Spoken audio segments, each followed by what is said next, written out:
முன்னோர்களுக்கு திதி கொடுப்பது பற்றி மகாவதார் பாபாஜி என்ன சொல்கிறார்? தெளிவான ஆன்மீக விளக்கம்.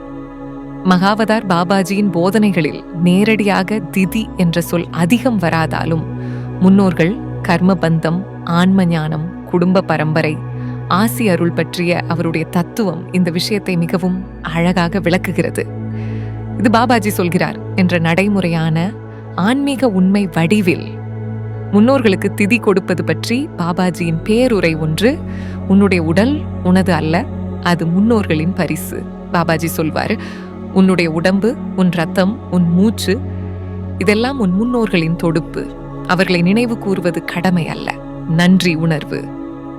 அதாவது திதி ஷஷ் நன்றியின் வழிபாடு, அது பயமும் பழக்கமும் அல்ல, அது ஆசீர்வாதத்தை திறக்கிற கதவு.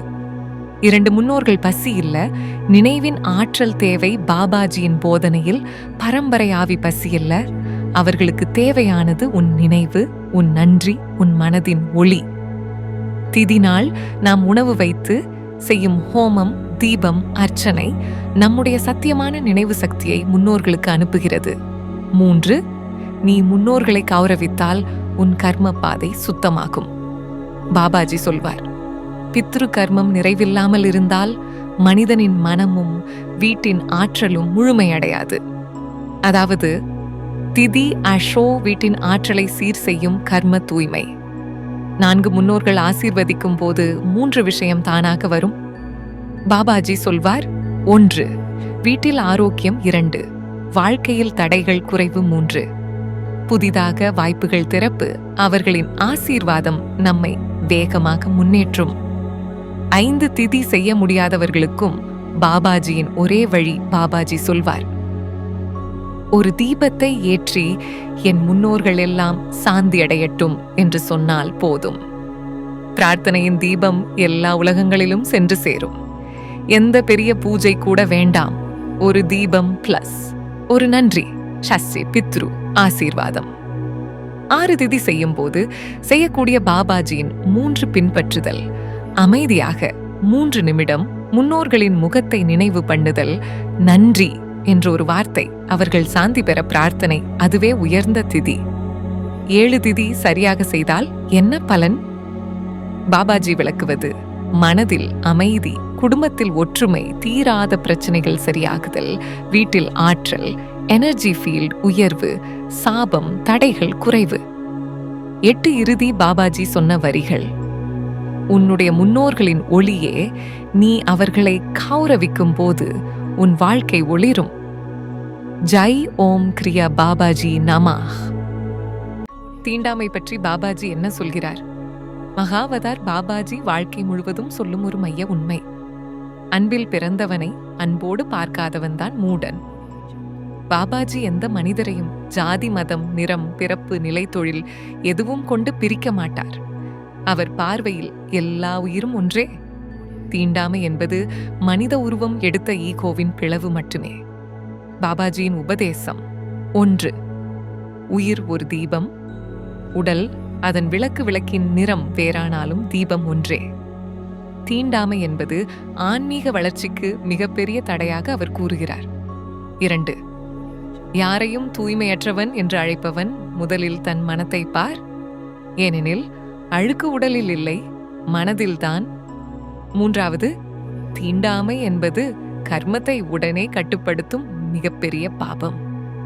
யாரும் யாரையும் தள்ளிச் சொல்ல தகுதி உடையவர்கள் அல்ல, அனைவரும் பரமனின் உருவமே ஷௌ.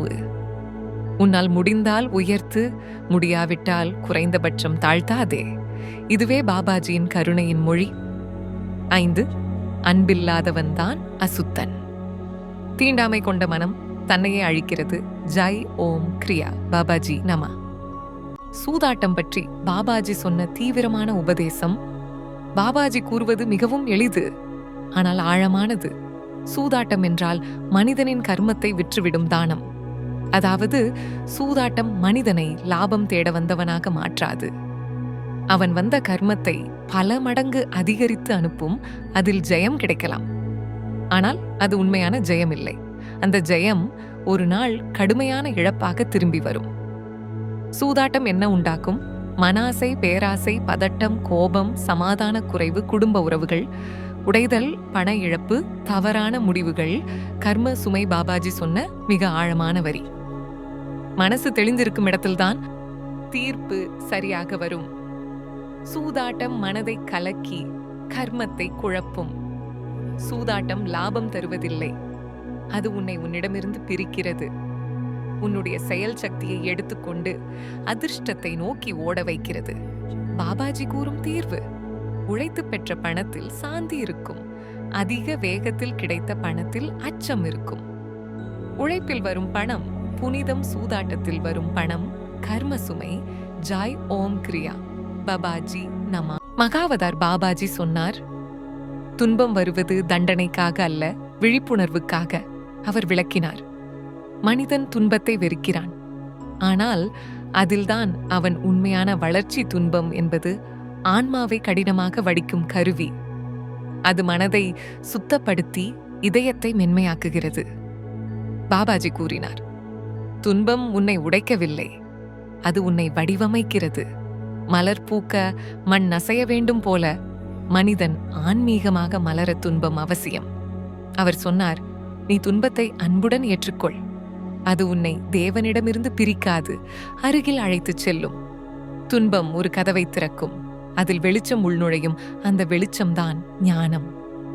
பாபாஜி மேலும் கூறினார், நீ துன்பத்தின் காரணத்தை தேடாதே, அதில் உள்ள பாடத்தை கற்றுக்கொள். பாடம் கற்றவனுக்கு மீண்டும் அதே துன்பம் வராது. துன்பம் உணர்ச்சியை சிதைக்கும் என்று நினைக்காதே, அது உண்மையில் இதயத்தை விரிவாக்குகிறது. துன்பம் ஆன்மாவை தெய்வமாக மாற்றும் சாமர்த்தியம் கொண்டது என்றார் பாபாஜி. மனித பிறவியின் அர்த்தம் மகாவதார் பாபாஜி சொன்னார், மனித பிறவி என்பது சாதாரணமல்ல, இது ஆன்மா தெய்வத்துடன் இணையும் அரிய வாய்ப்பு. அவர் கூறினார், நீ மனிதராக பிறந்தது புண்ணியம், ஆனால் அந்த புண்ணியத்தை உணராமல் வாழ்ந்தால் அது வீணாகும். மனிதன் உணர்வதற்கும் அன்பை பகிர்வதற்கும் தன்னுள் உள்ள தெய்வீகத்தை கண்டுபிடிக்கத்திற்கும் பிறக்கிறான். பாபாஜி விளக்கினார், மனிதனுக்கு சிந்தனை இருக்கிறது, அதனால்தான் அவன் விலங்குகளை விட உயர்ந்தவன். ஆனால் சிந்தனையை ஆசை, கோபம், பேராசை ஆகியவற்றால் மாசுபடுத்தினால் அவன் மீண்டும் தாழ்ந்த நிலைக்கு விழுவான். அவர் கூறினார், நீயும் நானும் வேறல்ல, எல்லா உயிர்களும் ஒரே ஆத்மாவின் வெளிப்பாடு. இதை உணர்ந்தவனே உண்மையில் மனிதன். மனித பிறவி என்பது ஆன்மீக பயணம் தொடங்கும் தளம். பாபாஜி சொன்னார், உன் உடல் கோயில், உன் மனம் தியானஸ்தலம், உன் உள்ளம் தெய்வம். எப்போதும் நினைவில் கொள், பிறப்பு ஒரு வாய்ப்பு, ஆன்மீக உணர்வு ஒரு கடமை, அன்பு ஒரு கடவுள்.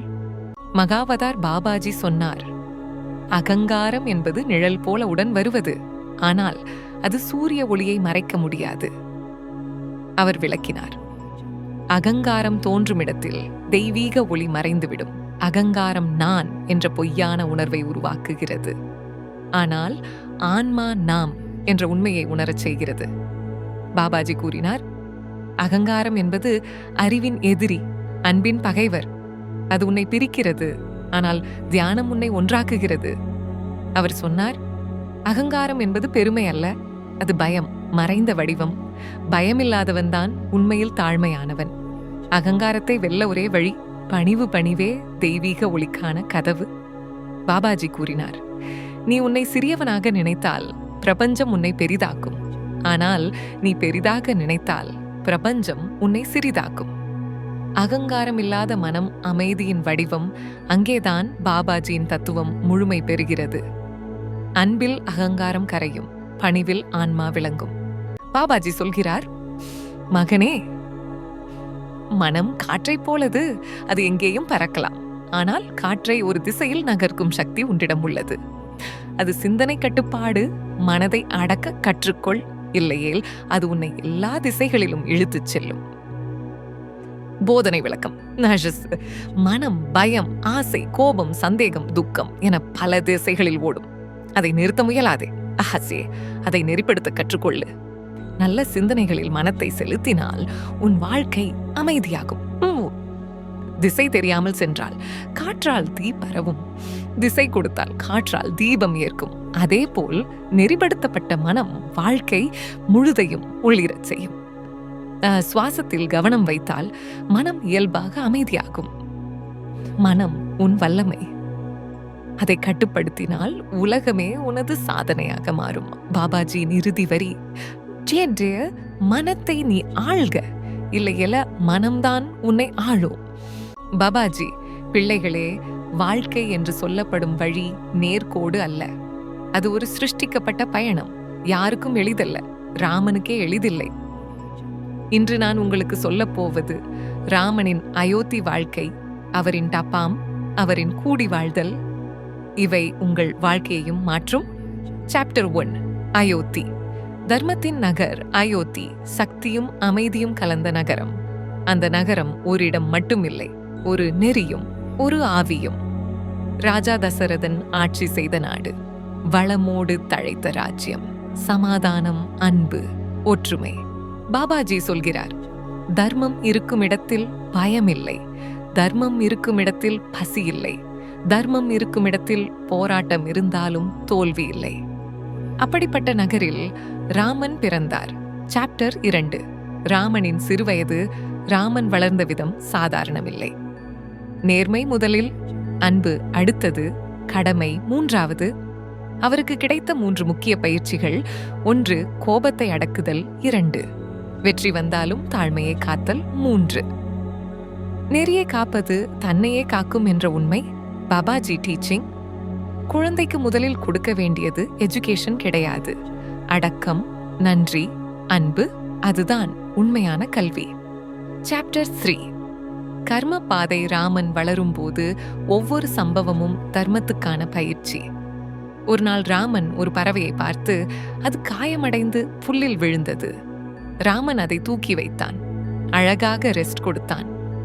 பாபாஜி சொல்கிறார், ராமனின் இதயம் எளிது, தீமைக்கு பதில் நன்மை, கடும் சூழ்நிலைக்கும் மென்மையான மனம். அந்த பறவை பறந்தது.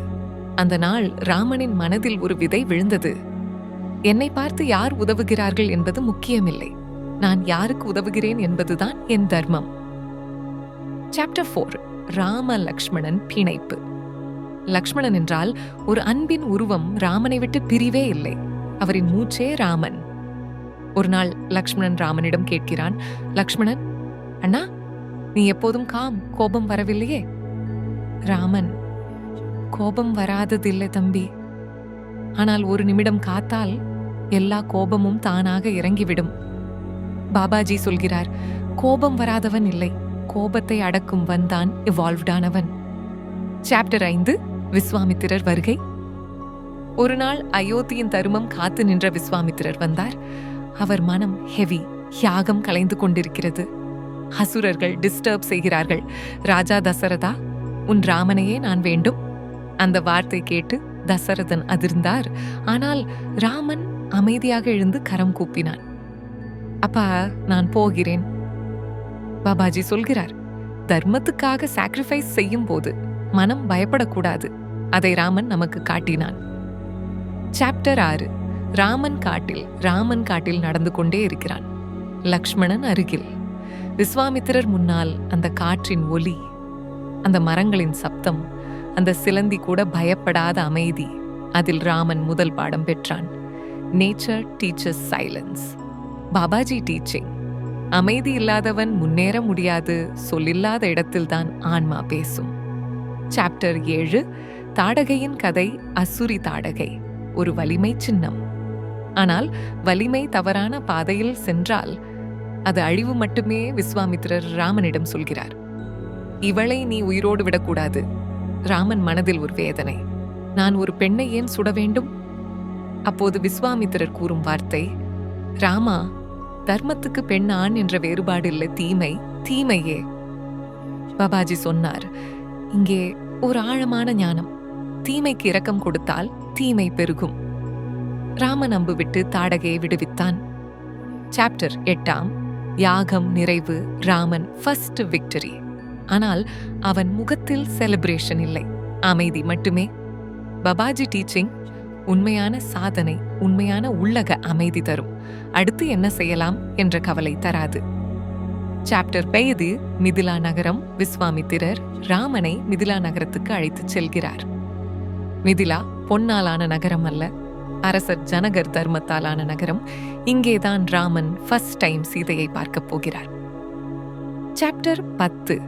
சீதையின் முதல் தரிசனம். சீதா.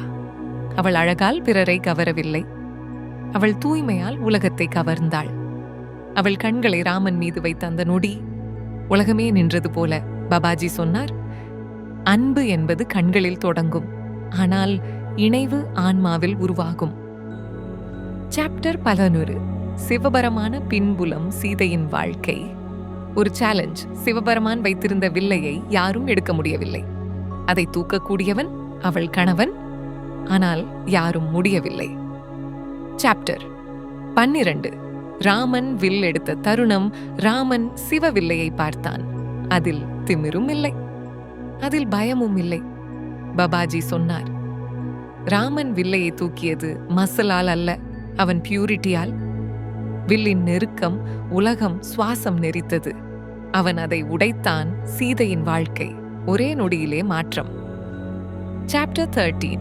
உண்மையான இணைவு. சீதா உள்ளே சொன்னாள், இவனே என் உயிர் காதல். ராமன் உள்ளே சொன்னான், அவள் என் வாழ்க்கையின் தர்மம். Part 3 end. Babaji's closing teaching. Babaji teaching. பிள்ளைகளே, அன்பு வரும், பிரிவு வரும், வெற்றி வரும், தோல்வி வரும். ஆனா அவ யாரையும் கிரேட் ஆக்காது. ஒரே ஒரு விஷயம்தான் மனிதனை உயர்விக்கிறது, அவன் நடந்த விதம். ராமன் கிரேட்னஸ் அவன் வெற்றிகளில் இல்லை, அவன் தாழ்மையில். மகள் பற்றி மகாவதார் பாபாஜியின் புனித உபதேசம். மகள் என்றால் என்ன? பெண் குழந்தை பிறந்து வருவதின் ஆன்மீக அர்த்தம் என்ன? மகள் ஒரு குடும்பத்துக்கு ஏன் வரத்தை விட பெரிய ஆசிர்வாதம் என்ற புனித உண்மைகளை பார்க்கப் போகிறோம். மக்களிடத்தில் பலரும் மகனை வேண்டி புகைப்படம், யாகம், தீர்த்தம் எல்லாம் செய்யறாங்க. ஆனா பாபாஜி மட்டும் நிதானமாக ஒரு வரிதான் சொல்வார். உலகில் வரம் என்றால் மகன், ஆனா ஆசிர்வாதம் என்றால் மகள். இதன் ஆழம் என்ன என்று உங்களுக்கு விளக்கப் போகிறேன். 1. மகள் ஷட் சக்தி. பாபாஜி சொல்வார், பெண் குழந்தை பிறப்பது என்பது சக்தி மனித உருவில் வருவது. மகள் இருக்கும் வீட்டில் லட்சுமி, சரஸ்வதி, துர்க்கை 3 சக்திகளும் இருக்கிறது. அவள் சிரிப்பு வீட்டின் நிழலையும் ஒளியாக மாற்றும். அவள் நடந்து செல்லும் பாதையில் வீட்டின் நகர், துன்பம், தகராறு எல்லாம் மெதுவாக கரைய ஆரம்பிக்கும். மகள் வருவது யாருக்கு வேண்டுமானாலும் கிடைக்காது. அது கர்மம் சிறந்தவர்களுக்கு மட்டுமே வரும் பரிசு. 2. மகள் 7 தலைமுறை புண்ணியம். பாபாஜியின் உபதேசம். ஒரு பெண் குழந்தைக்கு தந்தையாக பிறப்பது 7 தலைமுறைக்கு புண்ணியம் சேர்த்ததால் தான் கிடைக்கும். ஏன் தெரியுமா? மகள் தந்தை மீது வைத்திருக்கும் அன்பு அது மனித அன்பு இல்லை, அது தெய்வத்துக்கு நெருக்கமான ஆன்ம அன்பு. தந்தை எத்தனை தவறு செய்தாலும் அவள் இதயம் அதை காப்பாற்றும். அதனால்தான் பாபாஜி சொல்வார், மகள் ஒரு குடும்பத்துக்கு பிறந்தால் அந்த குடும்பத்துக்கு கர்ம பாதுகாப்பு கிடைக்கும். 3. மகள் ஷி கர்ம டீடாக்ஸ். மகள் பிறந்தால் ஒரு வீட்டில் சில விஷயங்கள் மாறும். வீட்டில் குரல் குறையும், சண்டை குறையும், துன்பம் மெலிதாகும், சாதாரண விஷயங்களிலும் சந்தோஷம் வர ஆரம்பிக்கும். பாபாஜியின் மொழியில் மகள் என்பது குடும்ப கர்மங்களை உடைத்து சுத்தப்படுத்தும் புனித சக்தி. அவள் அழுதால் அது பலவீனம் இல்லை, அது வீட்டின் கர்மத்தை வெளியேற்றும் சக்தியின் செயல்பாடு. 4. மகள் ஷட்சிஷ் தாயின் பிரதிபலிப்பு. பாபாஜி சொல்வார், மகள் என்பது தாயின் மனசின் கண்ணாடி. தாய் மகிழ்ச்சியாக இருந்தால் மகள் மலராக பூக்கும். தாய் பயத்தில் வாழ்ந்தால் மகள் மெதுவாக நெகிழ்வாள். அதனால் பாபாஜி கூறும் மிக ஆழமான போதனை, நீங்கள் மகளை பாதுகாக்க வேண்டாம், அவள் வளர வேண்டிய சூழலை பாதுகாக்குங்கள். 5. மகள் வெளியே சென்றாலும் ஆத்மா ஆயுள் முழுக்க வீட்டிலேயே. மகள் திருமணமானாலும் வீட்டை விட்டு சென்றாலும், ஏன் தூரத்தில் இருந்தாலும் கூட அவள் மனது எப்போதும் தந்தை அம்மாவை சுற்றிதான் இருக்கும். பாபாஜி சொல்வார், மகள் என்பது உடலில் மட்டும் வெளியே போவாள், ஆனா ஆத்மாக்களில் எப்போதும் இணைந்தவளாகவே இருப்பாள். அவள் மகிழ்ச்சியாக இருந்தால் தந்தை தாயின் வாழ்க்கையும் உயர்ந்து போகும். அவள் ஒரு கஷ்டத்தில் இருந்தால் வீட்டுக்குள்ளே சக்தி குறையும். 6. மகள் ஷீச் வீட்டின் நிம்மதி. பாபாஜி இதை அழகாக சொல்வார். ஒரு ஆண் குழந்தை வீட்டுக்கு பெருமை, ஆனால் ஒரு பெண் குழந்தை வீட்டுக்கு நிம்மதி. மகள் மதுரமான குரலில் பேசும் ஒரு வரி மனசில் இருக்கும் இருட்டை ஒதுக்கும். அவள் கேள்விகள், அவள் இன்னசென்ஸ், அவள் அன்பு எல்லாம் வீட்டின் வைப்ரேஷனை உயர்த்தும். 7. மகள் கொடுக்கும் அன்பு சாஸ்திரே தெய்வ அன்பு. பாபாஜி சொல்வார், பெண் குழந்தையின் அன்பு உலகில் காப்பி செய்ய முடியாத ஒரே வடிவம். அவள் நேர்மையான அன்பு, நிபந்தனை இல்லாத அன்பு, மாற்றமில்லாத அன்பு. உலகம் அவளை ஏமாற்றினாலும் அவள் அன்பு கெடாது. 8. மகளை வளர்ப்பது மிக உயர்ந்த ஆன்மீக சேவை. பாபாஜி இதை நேரடியாக சொல்வார். ஒரு மகளை அன்போடு வளர்ப்பது அது ஒரு தாயார் கோயில் கட்டுவது போல. நீங்கள் மகளை மரியாதையோடு, நம்பிக்கையோடு, சுதந்திரத்தோடு, பாதுகாப்போடு வளர்த்தால் அவள் முழு உலகத்தையும் மாற்றும். அவள் ஒரு ஜீவன் மட்டும் அல்ல, அவள் அடுத்த தலைமுறையின் விதை. 9. மகள் வரும் வீடு தெய்வம் தங்கும் வீடு. அவள் சிரிப்பு, அவள் நடனம், அவள் நாணம், அவள் அன்பு, இதெல்லாம் லக்ஷ்மிஸ் எனர்ஜி. பாபாஜி சொல்வார், மகளை புனிதமாக பார்க்கும் வீடு மகாலட்சுமி சமம். அதனால் மகள் வந்து பிறக்கும் தருணம் இட்செல்ஃப் திருவிழா. 10. முடிவில் பாபாஜியின் ஒரு புனிதமான வாக்கியம். ஒரு பெண் குழந்தை என்பது சிறிய உடம்பில் நடக்கும் பிரபஞ்ச சக்தி. அவள் இருக்கும் வீட்டை அவள் நிறம் சேர்க்கும், அவள் செல்லும் வீட்டை அவள் ஆசிர்வதிக்கும். மகள் நினைவில் வச்சு நடந்தால் வீட்டு கர்மா, வீட்டு லட்சுமி, வீட்டு வாழ்க்கை முழுவதும் மாறும். ஜெய் ஓம் கிரியா. பாபாஜி நமா.